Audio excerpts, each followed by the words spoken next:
না এবং খুব একটা যত্নও করা লাগবে না। সেইডি এই কথা শুনে বেশ ক্ষেপে গেল এবং বলল সে এই জীবন্ত গাছগুলোই নিবে। কিন্তু কোল তাকে এই গাছ দিতে রাজি হয় না, কারণ সে বলে জেনে শুনে কোনো গাছকে মেরে ফেলে দিতে পারি না আমি। আর এটা নিয়ে তাদের মধ্যে এক ধরনের কথা কাটাকাটি শুরু হয়ে যায়। ঠিক তখনই সেখানে এক মহিলা আসে, যে মূলত ওই স্টলের মালিক ছিল। সে সেখানে এসে সেইডির কাছে গাছটি বিক্রি করে দেয় আর পরে সেইডি সেখান থেকে চলে যায়। তখন সেই মহিলা কোলকে বলে, আমি তো ভেবেছিলাম তুমি মেয়েটিকে পছন্দ করবে, কারণ এত সুন্দর একটা মেয়ে। ভেবেছিলাম তুমি হয়তো মেয়েটাকে নাম্বার দিবে, আর এদিকে কিনা তুমি মেয়েটার সাথে ঝগড়া শুরু করে দিলে। আমার তো মনে হয় তোমার উচিত ছিল মেয়েটার সাথে একটু ভালো ব্যবহার করা, ওর নাম্বার নিয়ে নেওয়া।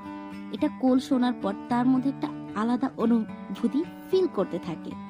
সে ভাবে এই মেয়েটার সাথে তার কিছু হতে